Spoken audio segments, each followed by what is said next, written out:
Assalamualaikum viewers, welcome you with another topic and that is cerebellum and its functions. अब cerebellum को पढ़ने के लिए किसी भी चीज़ को पढ़ने के लिए हमें उसका स्ट्रक्चर पता होना चाहिए. As you know, structure accounts for a specific function. तो जितने structures होंगे उनके कोई specific functions होंगे. तो cerebellum को पढ़ने के लिए हम उसकी anatomy पढ़ते हैं. anatomy के बाद हम उसके functional areas पढ़ेंगे. Then its physiological division और फिर उस division के हिसाब से जो उसके functions हैं वो cover करेंगे. तो first of all we have got 3 lobes in a cerebellum. 3 lobes कौन से हैं? This one posterior lobe, anterior lobe and flocconodular lobe. Flocconodular lobe ये आपके 3 lobes हो गए, 2 fissures हैं. This is the anatomy. अब anatomy है तो anterior और posterior lobe के according to the Guyton इसकी further divisions हैं. वो further divisions क्या हैं? ये जो कि फंक्शनल पार्ट्स हैं. एंटीरियर पोस्टीरियर लोब डिवाइड होते हैं फर्दर स्ट्रक्चर्स में और इनको हम कहते हैं फंक्शनल पार्ट्स, क्योंकि ये जितने पार्ट्स आपको इसमें नज़र आ रहे हैं इनका कोई ना कोई स्पेसिफिक रोल है, स्पेसिफिक फंक्शन है. तो first of all we have got this narrow band like structure. ये नैरो बैंड लाइक स्ट्रक्चर क्या है? In the very centre this is vermis. अब वर्मस के साइड पे इन लार्ज स्ट्रक्चर्स जो आपको नज़र आ रहे हैं they are the lateral zones. Lateral zones में ये जो आप फर्दर 2 डिविजन्स हैं. ये सेरेब्रल हेमिस्फेयर है. ये जो आपको इन लार्ज स्ट्रक्चर नज़र आ रहा है ये सेरेब्रल हेमिस्फेयर है. अब इस सेरेब्रल हेमिस्फेयर में 2 डिविजन्स हैं. This one near the vermis this is known as intermediate zone, और ये जो साइड वाला है दूर है जो वर्मस से ये लेटरल जोन है. तो ये इंटरमीडिएट जोन और लेटरल जोन किसकी डिवीजन है? दिस वन सेरेब्रल हेमिस्फेयर की डिवीजन है. This side is anterior lobe, this side is posterior lobe, और ये जो वर्मस के साथ परपेंडिकुलरली अटैच है दिस इज़ नॉन एज वर्मस. अब ये जो डिफरेंट पार्ट्स आपको नज़र आ रहे हैं इनका कोई स्पेसिफिक फंक्शन है. तो जब हम फिजियोलॉजिकल डिवीजन की बात करते हैं, फिजियोलॉजिकली हम सेरेबेलम को 3 में डिवाइड करते हैं, 3 पार्ट्स में. Vestibulo cerebellum, स्पाइनोसेरेबेलम and सेरेब्रोसेरेबेलम. सबसे पहले है हमारे पास वेस्टिब्यूलो सेरेबेलम. वेस्टिब्यूलो सेरेबेलम आपको नाम सुनकर क्या याद आता है? कोई वेस्टिब्यूलर ऑर्गन होगा, कोई वेस्टिब्यूलर पार्ट होगा जो कि बैलेंस के लिए रिस्पॉन्सिबल होगा. तो इन आर एयर हमारे कान में we have vestibular apparatus. Vestibular apparatus कहाँ है? हमारे एयर में सेमी सर्कुलर कैनाल है, उसमें वेस्टिब्यूलर ऑपरेटस पड़ा हुआ है. ये वेस्टिब्यूलर ऑपरेटस जो है वेस्टिब्यूलर नर्व पास करता है. ये वेस्टिब्यूलर नर्व सिग्नल्स लेकर आती है वेस्टिब्यूलर ऑपरेटस से और किसको पहुंचाती है? सेरेबेलम को. हमारे सेरेबेलम को एयर से सिग्नल आ रहे हैं through vestibular cochlear nerve. Vestibular cochlear nerve, और ये सेरेबेलम जो सिग्नल्स लाता है इस नर्व के थ्रू वो किसको देता है? फ्लोकोनोडुलर लोब और वर्मस एरिया को. तो look at the diagram of cerebellum.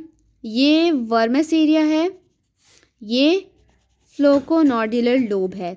These 2 areas are responsible for carrying out the functions of vestibular cerebellum.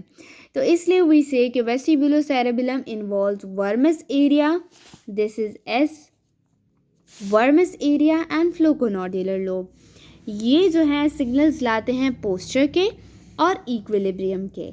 अब कोई भी फाइबर्स होती हैं तो वो हमारे पास 2 टाइप्स के होते हैं, एक afferent and efferent.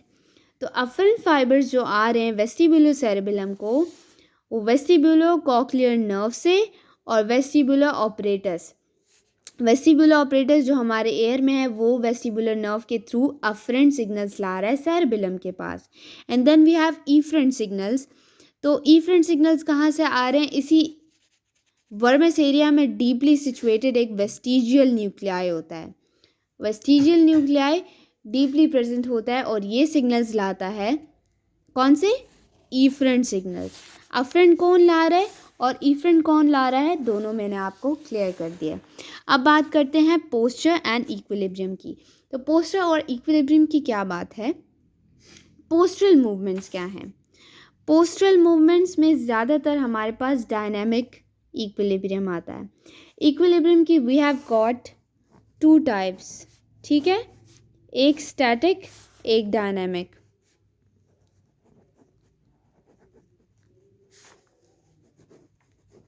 Static and dynamic. तो स्टैटिक क्या है कि आप बैठे हुए हैं, आप खड़े हुए हैं, लेकिन आप कोई हरकत नहीं करे, कोई मूवमेंट नहीं करे, दैट इज स्टैटिक। डायनामिक जब भी आप कोई फोर्स लगा रहे हैं, कोई एनर्जी लगा रहे हैं और मूवमेंट कर रहे हैं किसी बॉडी पार्ट की, दैट इज़ डायनामिक। तो पोस्टरल मूवमेंट्स जिस मूवमेंट में आप कोई हरकत कर रहे हैं, आप अपना बॉडी का पोस्चर चेंज कर रहे हैं, यानी आपका हाथ इस तरह है, आपका हाथ इस तरह है तो आप हाथ को इस तरह ला रहे हैं। लाइक आप हाथ पे, पाँव पे, कहीं पर भी एबडक्शन कर रहे हैं, एबडक्शन से आप एडक्शन पे आ रहे हैं, एडक्शन कर रहे हैं, फ्लेक्शन से आप एक्सटेंशन पे आ रहे हैं। ये जो आप एगोनिस्ट और एंटागोनिस्ट मूवमेंट्स कर रहे हो, जब भी आप अपने एक आर्म को मूव करते हो तो एक एगोनिस्ट मसल होता है और एक एंटागोनिस्ट होता है। एगोनिस्ट और एंटागोनिस्ट का क्या कॉन्सेप्ट है कि अगर एक जगह पर फ्लेक्शन हो रही है तो दूसरी जगह पर एक्सटेंशन हो रही है। इस तरह एंटागोनिस्ट और एगोनिस्ट ऑपोजिट उसमें काम कर रहे होते हैं। कहते हैं कि अगर आप कोई भी मूवमेंट करो तो एटलीस्ट अगर बहुत फास्टली कंडक्टिंग फाइबर्स हों, फिर भी 15 to 20 मिली सेकेंड लग जाते हैं उन फाइबर्स को सेरेबेलम तक जाने में और सेरेबेलम से एक रिस्पॉन्स जनरेट होने में। लेकिन ये आपके ब्रेन के बारे में है कि 15 to 20 मिली सेकेंड लगते हैं, लेकिन आपका सेरेबेलम एक मैजिकल फंक्शन कर रहा है। What is that magical function? वो मैजिकल फंक्शन ये है कि वो इन एडवांस प्लानिंग ऑफ मूवमेंट कर लेता है। वो इन एडवांस आपके सारे मूवमेंट्स को मैनेज कर लेता है। वो कहता है आपको, लेट्स सपोज आपको if you have to blink your eye, तो आप उसके बारे में सोचते नहीं हो कि मैं आई कैसे ब्लिंक करूँ, you just blink it instantly. अगर आपने इस वक्त सोचा है कि आप खड़े हो जाओ, आप फ़ौरन खड़े हो जाओगे। आप ये नहीं सोचोगे कि मुझे खड़े कैसे होना है, कौन सी मसल्स को कौन सा सिग्नल, कौन सा मैसेज देना है और ये मूवमेंट कैरी आउट करनी है, क्योंकि इन एडवांस आपकी सारी मूवमेंट्स की प्लानिंग आपके वेस्टिब्यूलो सेरेबेलम ने कर ली होती है। तो पोस्चर, इक्विलिब्रियम और in advance planning of movement जो है, ये किसका फंक्शन है? This is the function of vestibulocerebellum. Now the second part which we enlisted over here, that is spinocerebellum.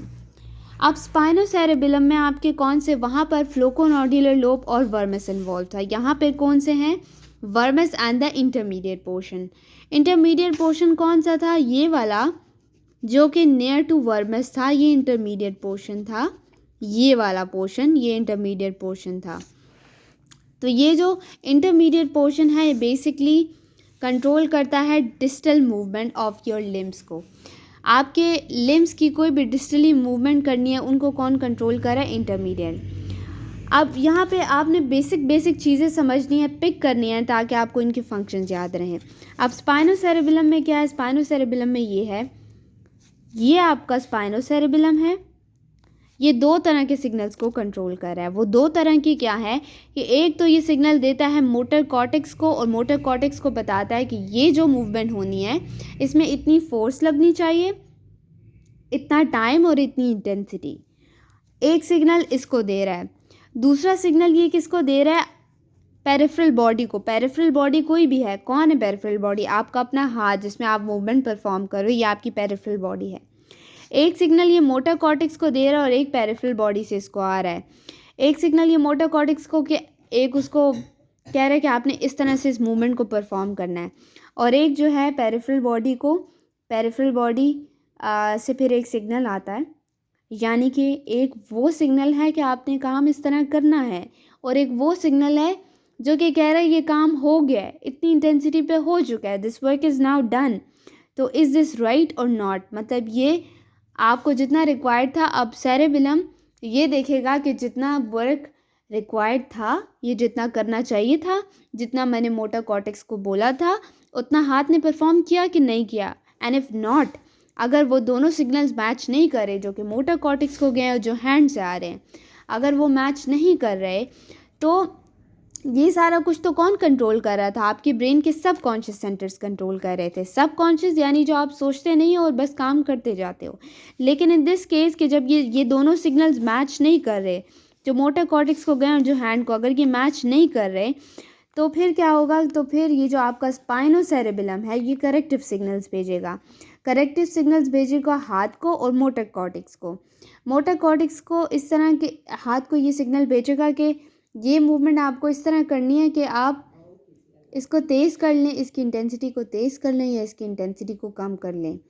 इस तरह से इन दोनों को कंट्रोल करेगा कि जो सिग्नल इसको गया और जो सिग्नल इसको गया वो आपस में मैच कर जाएं, यानी दोनों के जो काम हैं वो मैच कर जाएं। तो ये काम किसका है? स्पाइनोसेरेबेलम का, करेक्टिव सिग्नल्स भेजना। Then we have another function and that is damping. Damping function क्या है कि आपने क्लॉक को देखा होगा वो कैसे मूवमेंट करती है, टू एंड फ्रो मोशन,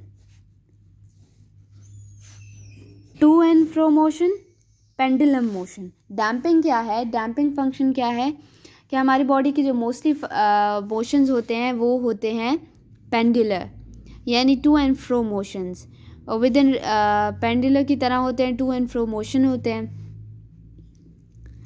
अब कहते हैं कि डैम्पिंग फंक्शन क्या है कि अगर आपके आर्म ने कोई भी मूवमेंट की है, मूवमेंट करने के लिए जब भी आप कोई मूवमेंट करते हो तो आपके उस पार्ट में मोमेंटम डेवलप होता है।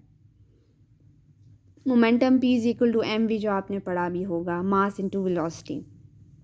तो ये मोमेंटम जब डेवलप होता है तो किसी भी भागती हुई चीज़ को स्टॉप करने के लिए आपको फोर्स लगाना पड़ता है ना। जैसे कि मैं आपके सामने भाग रही हूँ नॉर्थ की साइड पर, नॉर्थ की साइड पे भाग रही हूँ, तो मुझे रोकने के लिए आप क्या करेंगी?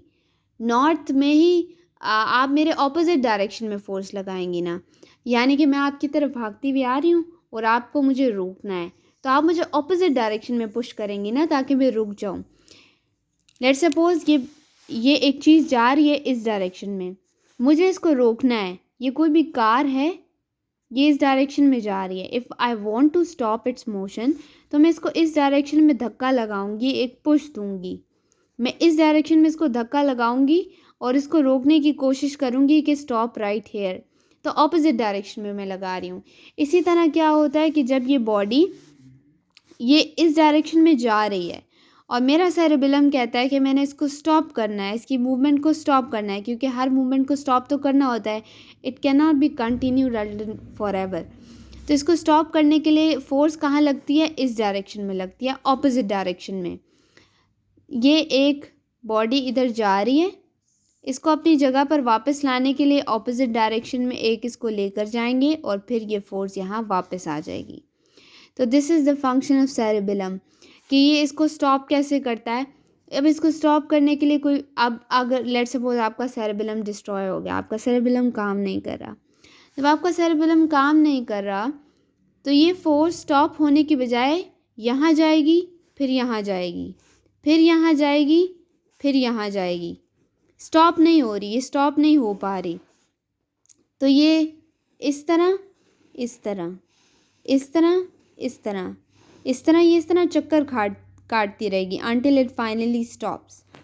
तो इसको यहाँ से यहाँ आने के बाद स्टॉप होना चाहिए था, लेकिन ये स्टॉप नहीं हो रही क्योंकि आपका सेरेबेलम डिस्ट्रॉय हो गया है। तो ये इस तरह की मूवमेंट्स होती जा रही until it finally comes to a stop। तो पहले तो सब कॉन्शियस सेंटर्स एक्ट कर रहे थे, तो वो इसको स्टॉप कर रहे थे, लेकिन अब क्योंकि ये सेरेबेलम डिस्ट्रॉय हो गया तो अब आपका कॉन्शियस सेंटर एक्टिव हो जाएगा। और ये जो ओवरशूट मूवमेंट्स हो रही हैं, ओवरशूट यानी अपनी इंटेंसिटी से ज़्यादा और अनस्टॉपेबल हैं, इनको हम ओवरशूट मूवमेंट कहते हैं। इनको कौन चेक करेगा? इनको कॉन्शियस सेंटर चेक करेगा, और कॉन्शियस सेंटर इनको ऑपोजिट डायरेक्शन में लाएगा और फाइनली इनको स्टॉप करेगा। तो ये जो बार बार चक्कर काटती जा रही है ये बॉडी और स्टॉप नहीं हो पा रही, ये जो चक्कर काटना है इनको हम ट्रेमर्स कहते हैं। और ये ट्रेमर्स क्यों है? क्योंकि अब ये कॉन्शियस सेंटर के कंट्रोल में है, तो ये इंटेंशनल ट्रेमर्स हैं, यानी ये खुद ये उसके कंट्रोल में है, तो ये इंटेंशनल ट्रेमर्स हो गए। ये हो गया इसका डैम्पिंग फंक्शन, कि किसी भी मूविंग बॉडी को स्टॉप कर देना। ये फंक्शन किसका है? ये डैम्पिंग फंक्शन है सेरेबेलम का। Now we have ballistic movements.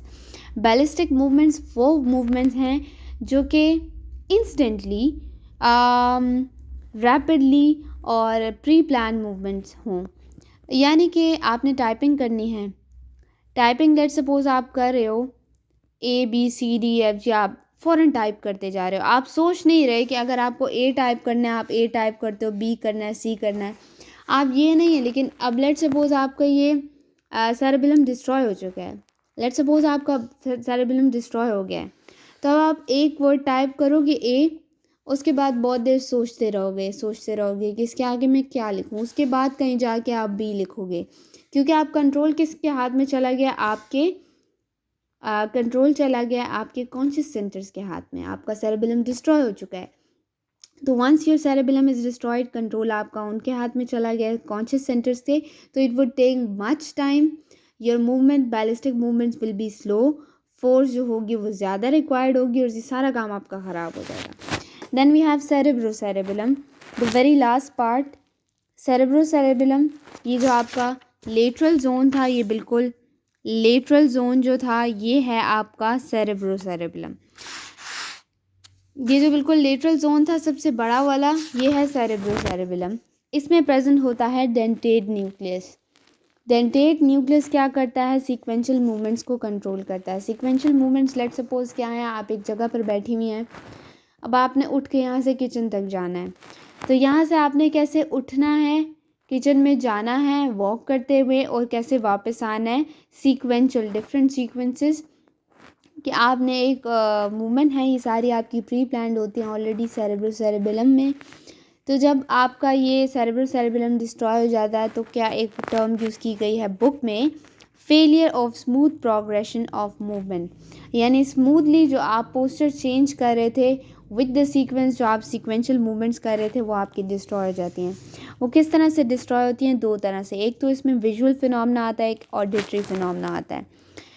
तो विजुअल फिनोमेना क्या है कि आपके सामने से गाड़ी आ रही है, आप उसको दूर से देख रहे हैं और आप जज कर रहे हैं आपका सेरेबेलम कि सामने से गाड़ी आ रही है, तो I need to slow down वरना मेरा एक्सीडेंट हो जाएगा। ये विजुअल फिनोमेना है। Then we have another auditory phenomena, ये आपको एक्सीडेंट से बचाने का एक तरीका ही तो है।